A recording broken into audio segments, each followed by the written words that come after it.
Hey, how are you, everybody? Some of you might know and recognize where I'm sitting right now. I'm actually right across the street of my house at the Brookline Putterham Golf. Today was gorgeous weather, and I just walked right across the street. It's a little reminder to me of the times we're living in. A Sunday in May that's 75 degrees and sunny. It doesn't get more perfect for a day of golf. Yet if you look around behind me, you'll see that there's nobody in sight. You might see a few people walking here and there, but obviously there's no one practicing their golf shots here. There's no one playing golf. The golf course is closed. So I figured it's a good reason for me to come sit here and say a Dvar Torah. In general,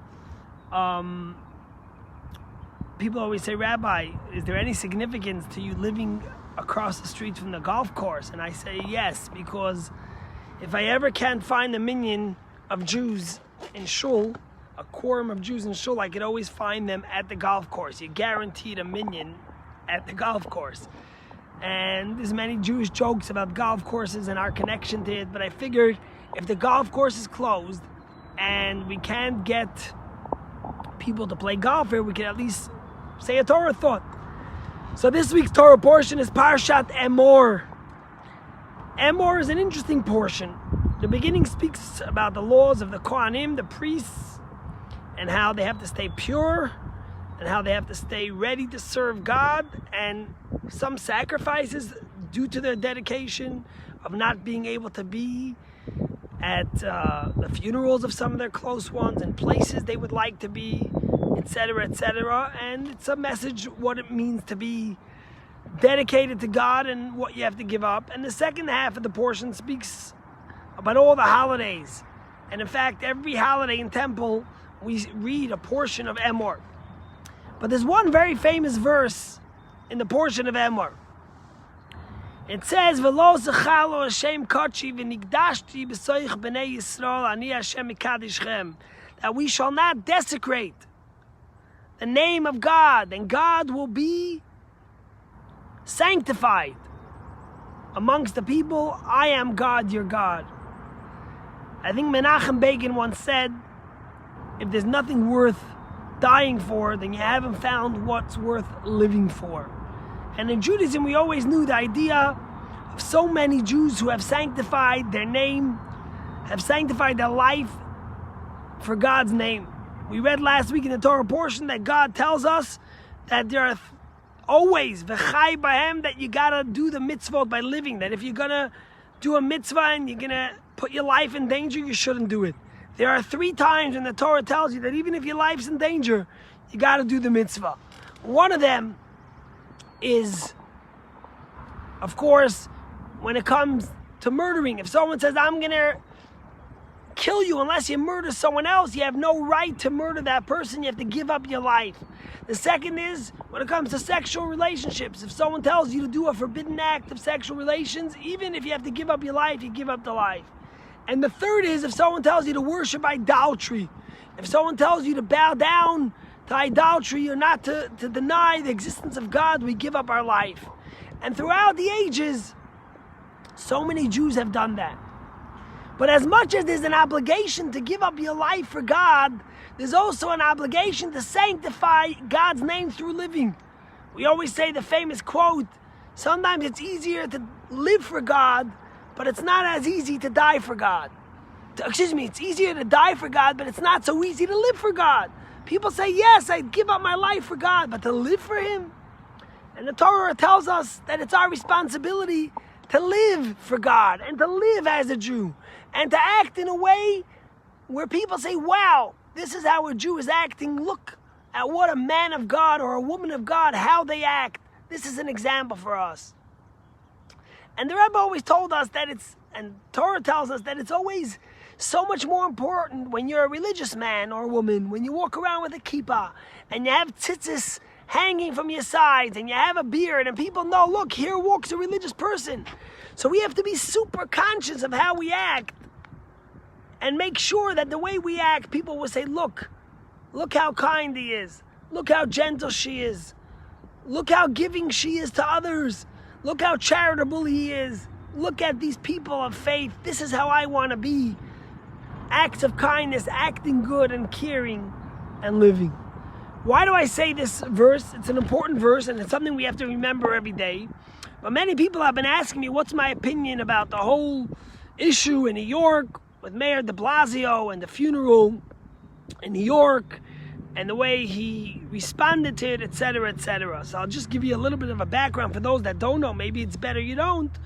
But there was a funeral of a great rabbi in Williamsburg, which turned out that hundreds, if not thousands of people, some say up to 2,000 people, participated in this funeral. And unfortunately, there wasn't so much social distancing and not everyone wore masks. And the mayor himself came to this place to make sure to see for himself and to get the crowds dispersed. And then he went on the internet, on his Twitter account, on social media, and he had a message to the Jewish community in which he spoke very strongly against what happened, and he said it won't be tolerated. And from then there have been police in Williamsburg giving out tickets to anyone going on without masks. In fact, the irony was that they were pointing out yesterday that in Central Park and all over the city, the police were offering masks to anyone that was walking without it. But in Williamsburg, they were giving tickets to anyone without a mask. So they said, "Why, Rabbi, what's your opinion?" And I think there's two separate things here.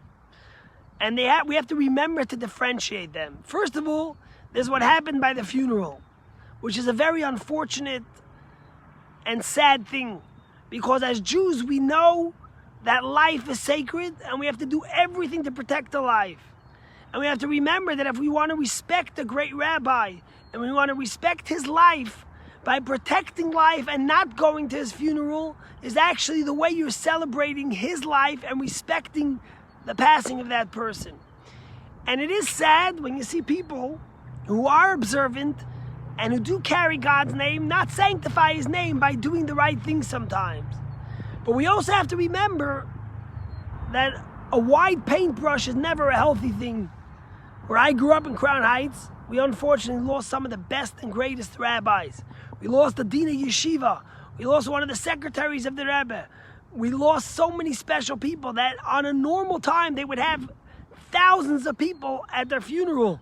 But due to COVID and the restrictions and social distancing, there was maybe 10 or 20 people at their funeral. And what they did was the hearse would drive around the entire neighborhood and people would go out on their porches and say a prayer. So from one side, it's very painful when you see people who dress like and act and are spiritual and holy and religious people not sanctify God's name by doing the right thing. But at the same point, for the mayor to single out an entire community of 1 million Jews who live in New York and 98 to 99% are keeping social distancing is unquestionably, at best,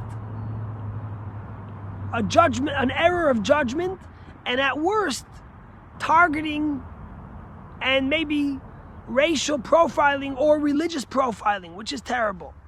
Now, no, I don't think Mayor de Blasio is an anti-Semite, not at all. But I still think that when you're in a position of leadership, you have to be more careful with the words and the way you choose what you say. And if you would have taken out the word Jewish and put in any other minority, there would be chaos and screaming all over. So I thought about this because I think it's important for all of us who are Jews and all of us who are God-fearing to remember that when we go and how we go, we represent God. And no matter if we think people are watching or not, people are watching.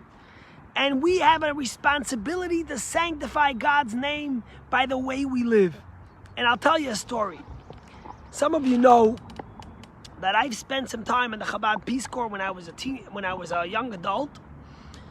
And the Chabad Peace Corps is when John F. Kennedy started the Peace Corps in America, where he sent young students to give up their summer and go around helping the underprivileged. The Rebbe said that everything has to have a spiritual component and a Jewish component, and the Rebbe started the Chabad Peace Corps, where he asked young students to give up their summers and to go around to remote Jewish communities and inspire Jews and make gatherings and give out mezuzahs or books or tefillin or whatever they might need to inspire them living in such remote communities. And throughout my time, I've told you I spend the summer in Scandinavia, in Norway, and in Finland, and in Sweden. I spend the summer in Singapore, a Passover time, and I spend time in Luxembourg. I spend 6 weeks in Germany and in Prague, etc., etc. It was very special, and there's so many stories that I could tell you about that. But one time, I want to tell you a story that happened that relates to what I was saying now. One time, the Rebbe sent these students, and I think it was to England, to a remote community, these 2 students in the summer, to impact the Jewish community and to try to meet Jews. And here were these 2 boys, young men, in the middle of the summer, and they were going with their hat, and their yarmulke, and their jacket, and their tzitzit, and they were trying to find Jews, and they went to this very remote area, and they spent a couple of days there, and they didn't find any Jews that they could gather with and inspire. Either they weren't available or they couldn't connect to them. They tried their best, but they left very despondent. Here they were. The Rebbe sent them on a mission to meet the Jewish people in the community. They were there for a few days, and they haven't had any impact. And they felt very down. And they came back, and either they must have wrote this in their note to the Rebbe, or the Rebbe understood how they felt. And the Rebbe said something very interesting by the Farbrengen, by the gathering, when he spoke to thousands of Chassidim. The Rebbe said that he got a letter from a woman who lived in this community, telling the Rebbe that she lives in this remote community. She's Jewish. She's not very connected, unfortunately, to her Judaism, and she doesn't get the opportunity to celebrate her Judaism. And she was feeling disconnected. And then one day she's sitting in this remote little shtetl in England that is as far from Judaism as everything. And suddenly she sees 2 Jewish young men with their beards and their kippahs and their tzitzis walking so beautifully, so respectfully. And it made a tremendous impact. It made her feel connected to her Judaism. It made her feel proud, as remotely separated as she was from her Judaism, at least what she thought. She felt the connection. She felt, wow, look how proud I am. Look how Jewish young students go around and dress and spend their time dedicating and devoting themselves to something beyond themselves. And the Rebbe said like this. The Rebbe spoke to these students, but to everyone. The Rebbe says sometimes you go to a place to have an impact and to try to change something and to try to inspire people and to touch people, and you think you wasted your time. You think you had no impact. But little did you know that the way you walked, the way you acted, the way you dressed, the kindness you had maybe to a stranger that you didn't even know needed that, inspired them to believe in God more, inspired them to be in touch and in tune with their faith, reinvigorated their belief in God. And you might have gone and never heard the story. And here, the Rebbe got a letter, and he was telling them over the letter as a message for them, not for this time only, but for in general. And it always stayed with me because we never know. Look, the reality is we never know what our impact is and who our impact is and how. But we have to remember the verse in this week's Torah portion. When a Jew walks around and people know he's Jewish, and he dresses and behaves like a Jew, and he's kind, and he's gentle, and he's honest, and he's caring, and he's empathetic, and he's warm, you are fulfilling a mitzvah by letting people know that this is the way someone who believes in God behaves.